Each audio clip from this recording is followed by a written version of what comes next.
बहुत बहुत स्वागत है। सूबे दी अहम सियासी ते समाजिक खबरों के इस खास बुलेटिन पंजाब इस वेले दे विच मैं हाँ जगदीश संधू। बुलेटिन की शुरुआत करते हैं सब तो वड्डी सियासी खबर दे नाल। संगरूर दीआं जिमनी चोणां नूं लैके सियासी अखाड़ा मगदा होया नज़र आ रहा। सारियां सियासी पार्टियां वक्खो वक्खरे तरीके दे नाल इन्हां जिमनी चोणां नूं लैके तैयारियां कर रही ने। संगरूर दे विच किस किस्म के सियासी समीकरण बन रहे हैं, खास तौर पर जदों यह दावा किया जा रहा होवे कि सारियां सियासी पार्टियां सरगर्म ने तो जित का दावा भी किया जा रहा। आम आदमी पार्टी वालों भी, बीजेपी का भी ये कहना है कि उसका आधार है जिहड़ा वो वधिया है। हुण ये सियासी समीकरण की ने, जमीनी पद्धर ते हकीकत की है, जानते हैं सीनियर पत्रकार सुरेंद्र डल्ला जी तो। डल्ला साहब किवें देखते हो इस किस्म के सियासी समीकरण जिहड़े बन रहे हैं ते मौजूदा जिहड़ी जमीनी स्थिति है संगरूर दे विच वो किस किस्म की है? देखो, जिथे सारियां पार्टियां जगदीश जी रणनीति बनाउण लग गईयां, 23 जून नूं जिहड़ियां वोटां ने, जिमनी चोण है संगरूर दे विच लोक सभा की, देखण नूं बहुत आसान लगता है कि आम आदमी पार्टी की सरकार है। आम आदमी पार्टी ने मंत्री नूं करप्शन के एलीगेशन ला के बर्खास्त करता, लोकां च भगवंत मान की लहर बन गई। पर जिहड़ी ज़मीनी हकीकत है बड़ी वक्री है। मैनूं याद है जिस दिन तक चरणजीत चन्नी नूं मुख मंत्री का चेहरा नहीं सी ऐलानिया फरवरी च, तद तक कांग्रेस मुकाबले च सी। आप नूं भी नहीं सी लगदा कि असीं 92 सीटां जित जांगे। जिस दिन चरणजीत चन्नी नूं मुख मंत्री का चेहरा ऐलानिया, पंजाब के सियासी समीकरण बदल गए, क्योंकि चन्नी नूं मुख मंत्री का चेहरा ऐलानन तो कुछ दिन पहला ही इनफोर्समेंट डायरैक्टोरेट ने करोड़ों रुपया कैश दिखाता सी कि चरणजीत चन्नी उन्हां दे रिश्तेदार तो फड़िया गया। हुण सवाल यह है कि देखण नूं आम आदमी पार्टी लगदी है कि सत्ता च है, लहर चंगी है, कुछ फैसले चंगे कीते ने, ऐलान करता 25-26 हज़ार नौकरियां दा, ठेके वाले मुलाजम पक्के करन दा ऐलान करता। पर इत्थे सवाल बहुत वड्डा है कि ज़मीनी हकीकत उस तरह की है। पिछले दिनों जिहड़ा जनरल वर्ग है किते ना किते नाराज़ सी कि सानू जिहड़े बिजली के बिल ने वो 300 यूनिट माफ़ करके उस तो बाद बिल सानू आने चाहिए ने।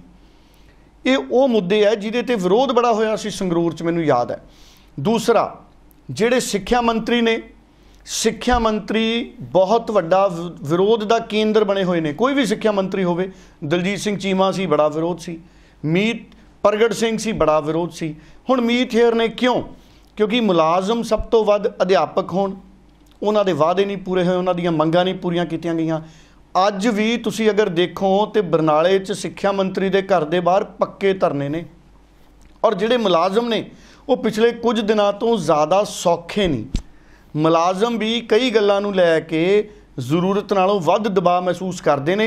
जिहड़ा मोबाइल ते वीडियो बनाउण दा कल्चर है ना, उहदे तो भी मुलाजम औखे ने कि जिहदा जी करदा है ऐ मोबाइल लैके खड़ा हो जाता है। वो भी गल हैगी जिहड़ी जदों मैं मुलाजम आगूआं नाल गल करदा, वो कहंदे असीं इस चीज़ तो भी असीं इतराज़ करते हैं, जबकि बदलाव करन दे विच सब तो अगे सरकारी मुलाजम सी। हुण सवाल ये है कि 23 जून वोटां वाले दिन तो पहला भगवंत मान जी 36,000 जिहड़े कच्चे मुलाजम सी उन्हां नूं पक्का कर देणगे? सवाल ये बहुत वड्डा है, क्योंकि ये टैसट होऊगा भगवंत मान उन्हां दा बहुत वड्डा। फिर जिन्ने मुलाजम ने, अध्यापक ने, जिहड़े नेड़ेले स्टेशनां ते अपनियां बदलियां चाहुंदे सी, जिहड़े चाहुंदे सी कि सानू पक्के कीता जावे, जिहड़े चाहुंदे सी सानू अपॉइंटमेंट लैटर दिते जाण, पिछले समयां दा प्रोसैस रुकिया पिया, या वो अध्यापक जिहड़े कहंदे सी कि असीं 6-6, 8-8 हज़ार ते काम नहीं करना, सानू पक्के करके तनख्वाह वधा दिओ, कि 23 जून तो पहलां ये सारे मसले निबड़ जाणगे। हुण सवाल ये है भी की अध्यापक, मुलाजम जथेबंदियां सरकार नूं समा देणगियां भी भगवंत मान जी असीं तुहानूं वोट पाउने आ ते कोई गल नहीं, असीं होर तुहानूं 6 महीने 1 साल का समा दिंदे आ, फिर तां जित जू आम आदमी पार्टी। अगर अजिहा नहीं हुंदा, मुलाजमां दा रुख बहुत वड्डा फर्क पाऊगा। मुलाजमां दा रुख, जनरल वर्ग का रुख, क्योंकि जनरल वर्ग कहता कि 300 यूनिट तो वध जदों बिजली फुकनी है तो सानू वध तो शुरू किया जाए, 300 सानू माफ़ करो। और विरोधी इहनूं मुद्दा बनाउणगे। पता मैनूं ये लग्या कि बीजेपी, कांग्रेस, अकाली दल इसे रणनीति ते काम कर रहे हैं, और इन्हां नाल जुड़े जिहड़े मसले ने, जिहड़े वादे नहीं पूरे होए, उन्हां दे उत्ते राबते दे विच आ गए आम लोकां दे नाल। सो इस करके मैनूं ये लग रहा है कि अज दिन भावें 28 रह गए 23 जून नूं, अज 27 तरीक हो गई, 27 ते 4 31 ते 23, 27-28 दिन रह गए। ये 27-28 जिहड़े दिन ने ये बड़े अहम ने, ये बड़े अहम ने। और कौन जितूगा ਸੰਗਰੂਰ ਦੀ ਲੋਕ ਸਭਾ ਦੀ ਜ਼ਿਮਨੀ ਚੋਣ ਇਹਦਾ ਪਤਾ ਵੀ ਹਫ਼ਤਾ ਪਹਿਲਾਂ ਹੀ ਲੱਗਣਾ, ਇਸ ਕਰਕੇ ਹਜੇ ਪੂਰਾ ਜ਼ੋਰ ਸਾਰੀਆਂ ਪਾਰਟੀਆਂ ਨੂੰ ਲਾਉਣਾ ਪਊਗਾ। ਉਮੀਦਵਾਰਾਂ ਦੀ ਤਲਾਸ਼ ਸਾਰਿਆਂ ਨੂੰ ਹੈ। ਆਮ ਆਦਮੀ ਪਾਰਟੀ ਵੀ ਦੁਚਿੱਤੀ 'ਚ ਹੈ ਵੀ ਉਮੀਦਵਾਰ ਕਿਹਨੂੰ ਬਣਾਈਏ, ਦਬਾਅ ਹੁੰਦਾ, ਜਿੱਤ ਦਾ ਦਬਾਅ ਹੈ ਆਮ ਆਦਮੀ ਪਾਰਟੀ ਤੇ। ਅਕਾਲੀ ਦਲ ਵੀ ਸੋਚ ਰਿਹਾ ਵੀ ਭਾਈ ਆਪਾਂ ਕਿਹੜਾ ਬੰਦਾ ਲੱਭ ਕੇ ਖੜਾ ਕਰੀਏ। ਸਿਮਰਨਜੀਤ ਸਿੰਘ ਮਾਨ ਮੈਦਾਨ 'ਚ ਆ ਗਏ, ਉਹ ਕੋਸ਼ਿਸ਼ ਕਰ ਰਹੇ ਨੇ ਕਿ ਸਾਰੇ ਸਿੱਖ ਸੰਗਠਨ ਮੇਰਾ ਸਮਰਥਨ ਕਰ ਦੇਣ। ਬੀਜੇਪੀ ਆਪਣੇ ਦਮ ਤੇ ਆਪਣਾ ਭਾਰ ਤੋਲਣਾ ਚਾਹੁੰਦੀ ਹੈ। ਬੀਜੇਪੀ ਨੂੰ ਇਹ ਹੈ ਕਿ ਅਸੀਂ ਸੁਨੀਲ ਜਾਖੜ ਵੀ ਲਿਆਏ, ਸਾਡੇ ਹੋਰ ਵੀ ਸੰਗਰੂਰ ਬਠਿੰਡੇ ਆਲੇ ਦੁਆਲੇ ਤੋਂ ਕਾਂਗਰਸੀ ਆਉਂਦੇ ਦਿਨਾਂ 'ਚ ਸਾਨੂੰ ਸ਼ਾਮਲ ਹੋ ਜਾਣਗੇ, ਔਰ ਅਸੀਂ ਪੰਜਾਬ ਦੇ ਕਿਸਾਨਾਂ ਲਈ ਚੰਗੇ ਫੈਸਲੇ ਕਰਤੇ। ਮੂੰਗੀ ਦੀ MSP ਅਸੀਂ ਵੀ ਦੇਤੀ, ਭਗਵੰਤ ਮਾਨ ਉਹਨਾਂ ਨੇ ਵੀ ਦੇਤੀ, ਦੋਵਾਂ ਨੇ ਦੇਤੀ। ਚੱਕਣੇ ਤਾਂ ਚਲੋ ਕੇਂਦਰ ਤੇ ਭਗਵੰਤ ਮਾਨ ਮਿਲ ਕੇ ਆ ਇਹਨਾਂ ਨੇ। ਹੁਣ ਬਿਜਲੀ ਦੀ ਕਮੀ ਨਹੀਂ ਆਉਣ ਦਿੱਤੀ, ਕੇਂਦਰ ਵਾਲੇ ਕਹਿੰਦੇ ਅਸੀਂ।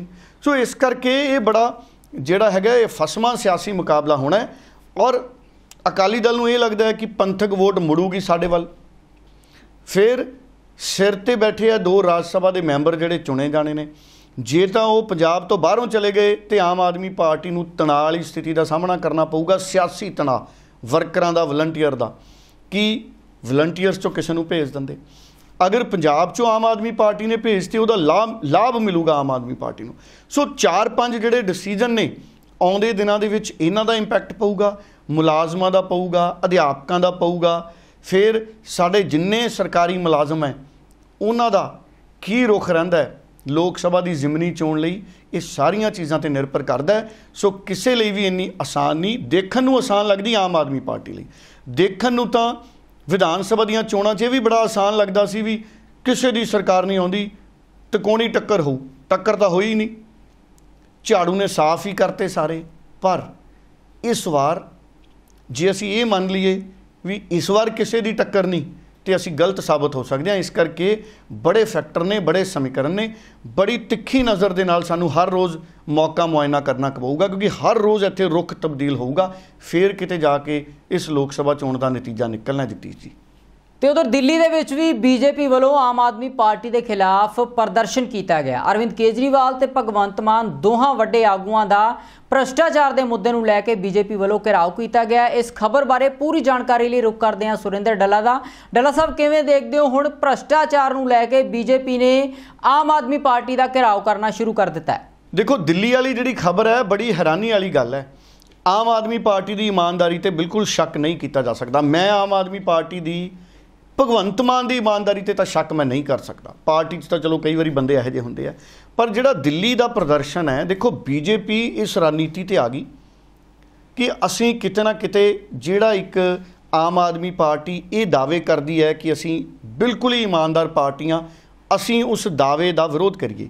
ਔਰ ਦਿੱਲੀ 'ਚ ਜਿਹੜਾ ਪ੍ਰੋਟੈਸਟ ਕੀਤਾ ਗਿਆ ਭਾਰਤੀ ਜਨਤਾ ਪਾਰਟੀ ਵੱਲੋਂ, ਉਹਨਾਂ ਨੇ ਆਮ ਆਦਮੀ ਪਾਰਟੀ ਦੇ ਕਰਪਸ਼ਨ ਦੇ ਇਲਜ਼ਾਮ ਲਾਏ ਨੇ। ਉਹ ਕਹਿੰਦੇ ਵੀ ਆਮ ਆਦਮੀ ਪਾਰਟੀ ਕਰਪਸ਼ਨ ਵਾਲੀ ਪਾਰਟੀ ਬਣ ਗਈ। ਇਸ ਤਰ੍ਹਾਂ ਦੇ ਇਲਜ਼ਾਮ ਨੇ ਜਿਹੜੇ ਉਹ ਲਾਏ ਨੇ ਦਿੱਲੀ 'ਚ ਬੀਜੇਪੀ ਨੇ। ਪੰਜਾਬ 'ਚ ਭਗਵੰਤ ਮਾਨ ਉਹਨਾਂ ਨੇ ਤਾਂ ਕਰਪਸ਼ਨ ਦੇ ਐਲੀਗੇਸ਼ਨ ਸਾਹਮਣੇ ਆਉਣ ਤੇ ਮੰਤਰੀ ਹਟਾਤਾ। ਭਗਵੰਤ ਮਾਨ ਜੀ ਨੇ ਕਹਿ ਹੀ ਦਿੱਤਾ ਸੀ ਉਸ ਦਿਨ ਵੀ ਹੁਣ ਵਿਰੋਧੀ ਕਹਿਣਗੇ ਦੇਖੋ ਤੁਹਾਡੇ ਮੰਤਰੀ ਨੇ ਕਰਪਸ਼ਨ ਕੀਤੀ। ਭਗਵੰਤ ਮਾਨ ਕਹਿੰਦੇ ਪਰ ਅਸੀਂ ਉਹਨੂੰ ਹਟਾਇਆ, ਹੋਰ ਕਿਸੇ ਨੇ ਹਟਾਇਆ? ਹਾਲੇ ਤੱਕ ਨਹੀਂ ਹਟਾਇਆ। ਨਾ ਕੈਪਟਨ ਨੇ ਕਦੀ ਕਿਸੇ ਨੂੰ ਕਰਪਸ਼ਨ ਤੇ ਬਰਖਾਸਤ ਕੀਤਾ ਸੀ, ਨਾ ਮੋਦੀ ਸਾਹਿਬ ਨੇ ਅਸੀਂ ਦੇਖਿਆ ਹੋਵੇ ਕਿ ਕਿਸੇ ਨੂੰ ਐਦਾਂ ਕਰਪਸ਼ਨ ਤੇ ਬਰਖਾਸਤ ਕੀਤਾ ਹੋਵੇ। ਹਾਲਾਂਕਿ ਜਦੋਂ ਸੁਖਪਾਲ ਖਹਿਰਾ ਨੇ ਦਬਾਅ ਪਾਇਆ ਵਿਰੋਧੀ ਧਿਰ ਦੇ ਨੇਤਾ ਦੇ ਤੌਰ ਤੇ, ਉਦੋਂ ਕਾਂਗਰਸ ਨੇ ਆਪਣਾ ਇੱਕ ਮੰਤਰੀ ਲਾਂਭੇ ਜ਼ਰੂਰ ਕੀਤਾ ਸੀ, ਉਦੋਂ ਹਟਾਇਆ ਸੀ, ਪਰ ਉਹ ਕਰਪਸ਼ਨ ਦੇ ਐਲੀਗੇਸ਼ਨ ਸਾਬਤ ਨਹੀਂ ਸੀ ਹੋਏ।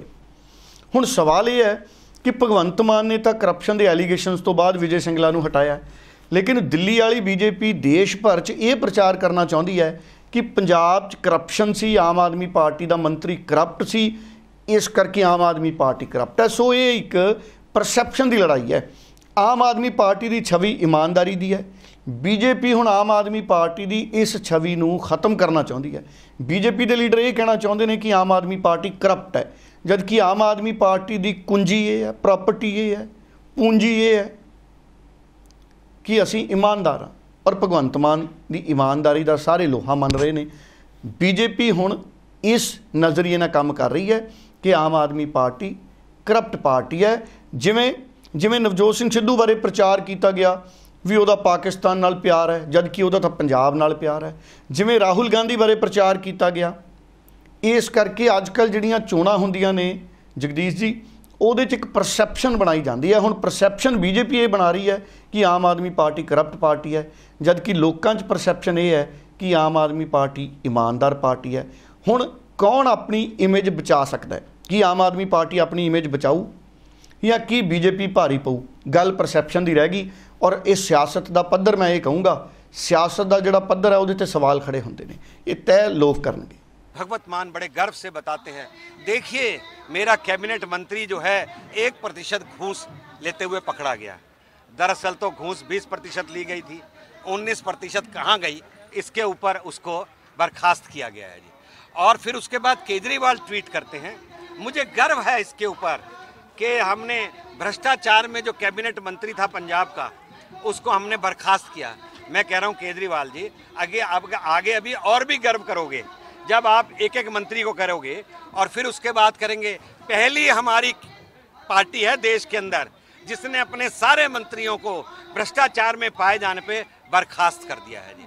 अरे भाई, लोगों ने आपको इसलिए चुना था कि कांग्रेस और अकाली दल की सरकारें भ्रष्ट थी, और आपने तो उनसे भी पहले, उनसे भी ज़्यादा 10 दिन के अंदर भ्रष्टाचार समाप्त कर दिया है।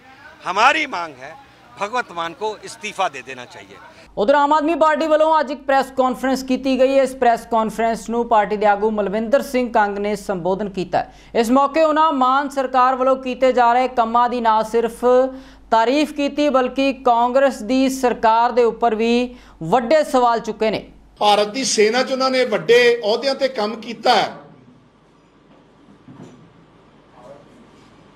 वो कह रहे हैं भी मान साहब पंजाब के मुख्यमंत्री जी मैनू बुलाउण ते फिर मैं उन्होंने सबूत देवां। मैं कैप्टन अमरिंदर सिंह जी नूं यह कहना चाहुंदा है,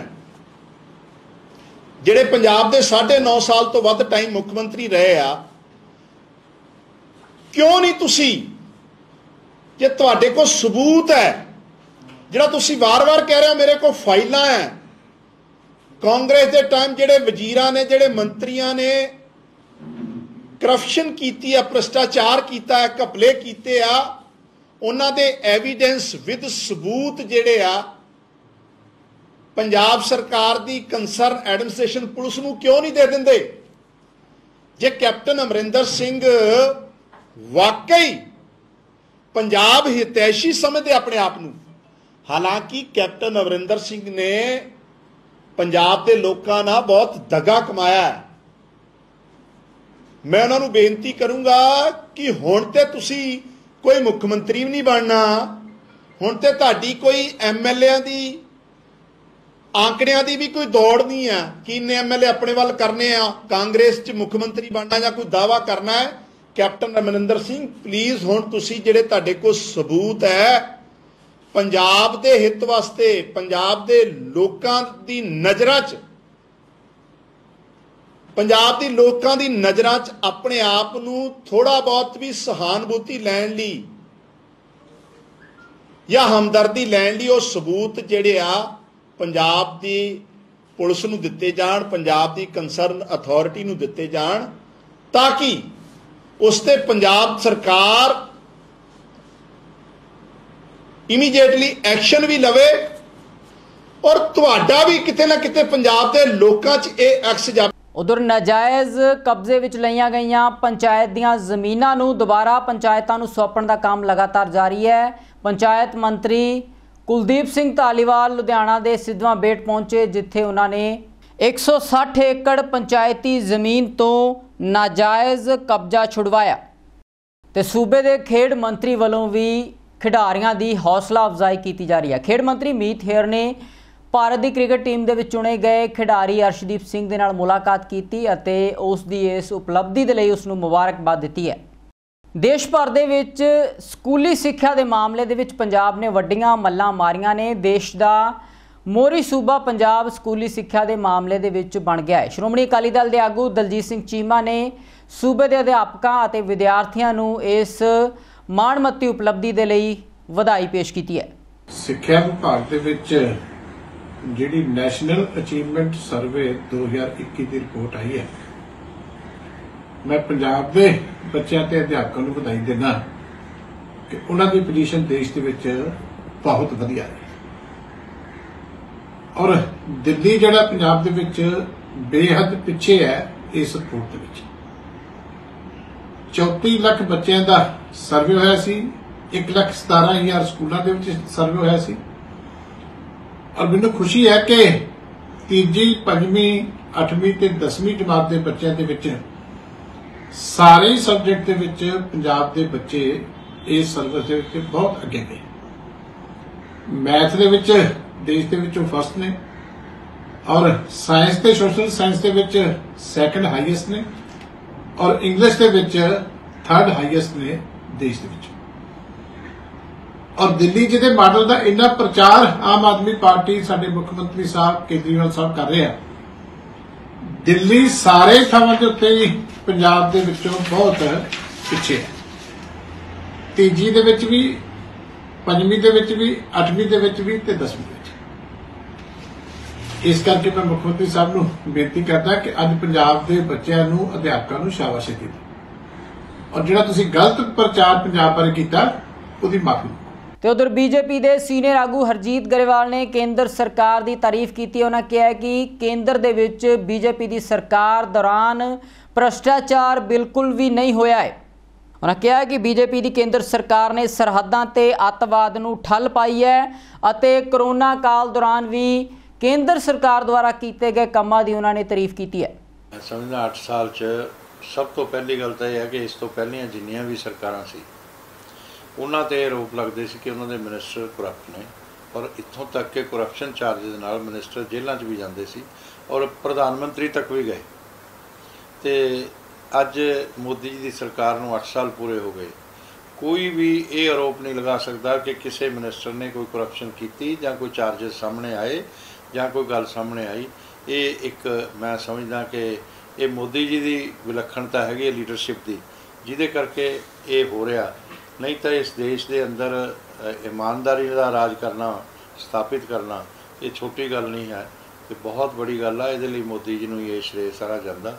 ਔਰ ਦੂਸਰਾ ਜਿਹੜਾ 8 ਸਾਲ ਦੇ ਅੰਦਰ ਦੇਸ਼ ਦੇ ਅੰਦਰ ਜਿਸ ਤਰ੍ਹਾਂ ਪਹਿਲਾਂ ਸਰਹੱਦਾਂ ਦੇ ਉੱਪਰ ਕਦੇ ਪਾਕਿਸਤਾਨ, ਕਦੇ ਆਤੰਕਵਾਦੀ, ਕਦੇ ਚਾਈਨਾ, ਤੇ ਉਹਨਾਂ ਨੂੰ ਜੇ ਠੱਲ ਪਾਈ ਆ ਸਰਹੱਦਾਂ 'ਤੇ, ਸਾਡਾ ਮਾਣ ਵਧਾਇਆ ਉਹ ਨਰਿੰਦਰ ਮੋਦੀ ਜੀ ਦੀ ਸਰਕਾਰ ਨੇ ਵਧਾਇਆ ਤੇ ਸਾਡੀ ਸੈਨਾ ਨੇ ਵਧਾਇਆ। ਪਰ ਸੈਨਾ ਨੂੰ ਜੇ ਲੀਡਰਸ਼ਿਪ ਇੰਨੀ ਮਜ਼ਬੂਤ ਮਿਲੀ ਹੈ ਤਦ ਹੀ ਉਹ ਵੀ ਵਧਾਉਣ 'ਚ ਕਾਮਯਾਬ ਹੋਈ। ਔਰ ਚਾਈਨਾ ਦੀ ਜਿਹੜੀ 1962 ਦੀ ਯੁੱਧ ਹੋਇਆ ਸੀ ਤਾਂ ਉਹਦੇ 'ਚ ਪਤਾ ਕੀ ਹੋਇਆ ਸੀ, ਉਹਦੇ 'ਚ ਫੌਜੀ ਇਹ ਕਹਿੰਦੇ ਸੀ ਕਿ ਅਸੀਂ ਨਹੀਂ ਹਾਰੇ, ਸਾਡੀ ਸਰਕਾਰ ਹਾਰੀ ਹੈ, ਕਿਉਂਕਿ ਲੀਡਰਸ਼ਿਪ ਠੀਕ ਨਹੀਂ ਸੀ ਮਿਲੀ। ਤੇ ਹੁਣ ਲੀਡਰਸ਼ਿਪ ਦਰੁਸਤ ਮਿਲੀ ਆ ਔਰ ਮਜ਼ਬੂਤ ਮਿਲੀ ਆ। ਤੇ ਸਰਹੱਦਾਂ ਦੇ ਉੱਪਰ ਵੀ ਇਹ 8 ਸਾਲ ਦਾ ਸਮਾਂ ਐਸਾ ਹੈਗਾ ਕਿ ਜਿਹੜਾ ਗੌਰਵਮਈ ਮੈਂ ਕਹਿ ਸਕਦਾ, ਉਹ ਭਾਰਤ ਆਪਣੇ ਸੈਨਿਕਾਂ 'ਤੇ ਔਰ ਆਪਣੀ ਸਰਕਾਰ 'ਤੇ, ਆਪਣੇ ਪ੍ਰਧਾਨ ਮੰਤਰੀ 'ਤੇ ਫਖਰ ਕਰ ਸਕਦਾ। ਸੂਬੇ ਦੇ ਮੁੱਖ ਮੰਤਰੀ ਭਗਵੰਤ ਮਾਨ ਲਗਾਤਾਰ ਆਰਥਿਕ ਸਥਿਤੀ ਨੂੰ ਸੁਧਾਰਨ ਦੇ ਲਈ ਕੰਮ ਕਰ ਰਹੇ ਨੇ। ਭਗਵੰਤ ਮਾਨ ਵੱਲੋਂ ਬਰਤਾਨੀਆ ਅਤੇ ਜਰਮਨੀ ਦੇ ਸਫੀਰਾਂ ਦੇ ਨਾਲ ਮੁਲਾਕਾਤ ਕੀਤੀ ਗਈ ਹੈ। ਇਸ ਮੌਕੇ ਭਗਵੰਤ ਮਾਨ ਨੇ ਪੰਜਾਬ ਦੇ ਵਿੱਚ ਸਰਮਾਇਆ ਵਧਾਉਣ ਦੀ ਦਿਸ਼ਾ ਦੇ ਵਿੱਚ ਗੱਲਬਾਤ ਕੀਤੀ ਹੈ। ਉਹਨਾਂ ਕਿਹਾ ਹੈ ਕਿ ਇਸ ਦੇ ਨਾਲ ਸੂਬੇ ਦੇ ਵਿੱਚ ਰੁਜ਼ਗਾਰ ਦੇ ਮੌਕੇ ਮਿਲਣਗੇ। ਉਧਰ ਹਰਿਆਣਾ ਦੇ ਵਿੱਚ ਸਥਾਨਕ ਸਰਕਾਰਾਂ ਦੀਆਂ ਚੋਣਾਂ ਬਹੁਤ ਨਜ਼ਦੀਕ ਨੇ, ਜਿਸ ਨੂੰ ਲੈ ਕੇ ਹਰਿਆਣਾ ਦੇ ਵਿੱਚ ਸਿਆਸੀ ਗਰਮੀ ਦੇਖਣ ਨੂੰ ਮਿਲ ਰਹੀ ਹੈ। ਹਰਿਆਣਾ ਕਾਂਗਰਸ ਵੱਲੋਂ ਇੱਕ ਮੀਟਿੰਗ ਕੀਤੀ ਗਈ ਹੈ। ਇਸ ਮੀਟਿੰਗ ਦੇ ਵਿੱਚ ਸੂਬੇ ਦੇ ਸਿਆਸੀ ਮਾਹੌਲ ਦੇ ਉੱਪਰ ਵਿਚਾਰ ਚर्चा ਕੀਤੀ गई है। ये बैठक हमने आहूत की थी और जिसमें वरिष्ठ हमारे समस्त संगठन के पदाधिकारीगण थे और विधायकगण थे। सबने अपनी अपनी व्यक्तिगत राय की है, जिसका हमने संज्ञान लिया है और उसके अनुरूप आज या कल में एक दो दिन में हम लोग फैसला कर लेंगे कि आगे की हमारी क्या रणनीति रहेगी निकाय चुनाव के संदर्भ में, और उसको लेकर हम किस तरीके से आगे बढ़ें। सर, कोई कमेटी का गठन किया गया? करेंगे वो भी करेंगे। सर, कमेटी कौन शामिल होगा कमेटी? अब वो अभी कमेटी का ये जो प्रश्न किया कि कौन वो तो मानक तय करके हम लोग कर देंगे। सर, पॉलिटिकली जो है निशान पे निकाय चुनाव हो, इससे क्या नफा नुकसान देखते हैं आप? देखिए, हर चीज़ का नफा नुकसान होते हैं, तो हमें देखना ये होगा कि किससे ज़्यादा फायदा हो रहा है, वो फैसला करेंगे। नुकसान और फायदे किसी चीज़ में भी 100% फायदे नहीं होते और ना 100% नुकसान होते हैं। तो राजनीतिक सूझबूझ कहती है कि जिसमें 70% फायदा हो वो फैसला हमें करना चाहिए। सर, जो तो कई दफ़ा होती है सोनिया जी से, हमारी अध्यक्ष हैं हमारी सब बातें होती रहती हैं राजनीतिक स्थिति पे भी और भी। सिंबल पे लड़ने का फायदा होगा निकाय चुनाव में, क्योंकि ताल ठोककर कहीं ना कहीं बीजेपी आपको चैलेंज कर रही है, आम आदमी पार्टी चैलेंज कर रही है कि आमने सामने की हो जाए और सिंबल पे चुनाव लड़िए। फैसला करेंगे पार्टी। हम कॉर्पोरेशन पर लड़े थे ना सिंबल पे, सोनीपत में बीजेपी वही थी, जब हम कॉर्पोरेशन इलेक्शन लड़े हार गई। निकाय चुनाव डिक्लेयर होते ही आज की मीटिंग रखी, सबके लोगों के विचार सुने और विचार से जो मंथन हुआ है उसके एक छोटी कमेटी बना करके अभी डिसीजन अभी आपको बहुत जल्दी 2-3 दिन में 4 दिन में देखिए, वो लिस्ट जो एक अटकी पड़ी थी वो पास हो 30 से पहले हो जाएगा। वो जो प्रवक्ताओं वाली एक लिस्ट थी जी, वो जो पास प्रवक्ताओं की जो लिस्ट थी उसमें कुछ थोड़ी टेक्निकल कमी रह गई थी, वो अप्रूवल AICC से लेनी थी जो हमारे संज्ञान में नहीं थी।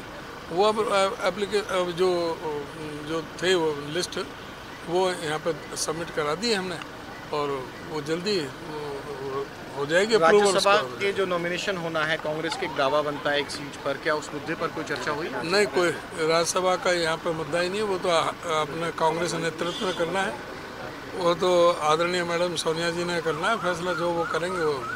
ਤੇ ਉਧਰ ਸ਼੍ਰੋਮਣੀ ਅਕਾਲੀ ਦਲ ਦਿੱਲੀ ਵੱਲੋਂ ਦਿੱਲੀ ਵਿਖੇ ਇੱਕ ਮੀਟਿੰਗ ਕੀਤੀ ਗਈ। ਮੀਟਿੰਗ ਤੋਂ ਬਾਅਦ ਮੀਡੀਆ ਨੂੰ ਸੰਬੋਧਨ ਕਰਦਿਆਂ ਬੁਲਾਰਿਆਂ ਵੱਲੋਂ ਇਲਜ਼ਾਮ ਲਗਾਏ ਗਏ ਨੇ ਕਿ ਪ੍ਰਬੰਧਨ ਦੇ ਕੰਮਾਂ ਦੇ ਵਿੱਚ ਵੱਡੇ ਪੱਧਰ ਤੇ ਭ੍ਰਿਸ਼ਟਾਚਾਰ ਕੀਤਾ ਗਿਆ ਹੈ। ਜਿਹੜੀ ਕੱਲ ਮਾਨਯ ਕੋਰਟ ਨੇ ਗੱਲ ਕੀਤੀ ਹੈ, ਉਹਨੇ ਇੱਕ ਡਿਟੇਲ ਮੰਗੀ ਸਾਡੇ ਕੋਲੋਂ। ਸਾਡੇ ਵਕੀਲ ਸਾਹਿਬ ਨੇ ਜਦ ਗੱਲ ਦੱਸੀ, ਉਹਨਾਂ ਨੂੰ ਸਮਝਾਇਆ ਕਿ ਤੁਸੀਂ DSGMC ਜਿਹੜੀ ਦਿੱਲੀ ਸਿੱਖ ਗੁਰਦੁਆਰਾ ਮੈਨੇਜਮੈਂਟ ਕਮੇਟੀ ਹੈ, ਇਹ ਜਿਹੜੀ ਸਪੋਰਟ ਕਰ ਰਹੀ ਹੈ, ਉਹਦਾ ਇਤਿਹਾਸ ਦੇਖੋ ਕਿ ਪਿਛਲੇ 3 ਸਾਲਾਂ ਦੇ ਵਿੱਚ ਕੋਵਿਡ ਦੇ ਸਮੇਂ ਦੇ ਵਿੱਚ 80 ਕਰੋੜ ਰੁਪਏ ਤੋਂ ਉੱਤੇ ਜਿਹੜੀ ਇਹ ਸਹਾਇਤਾ ਸਕੂਲਾਂ 'ਚ ਦੇ ਚੁੱਕੇ ਹੈ।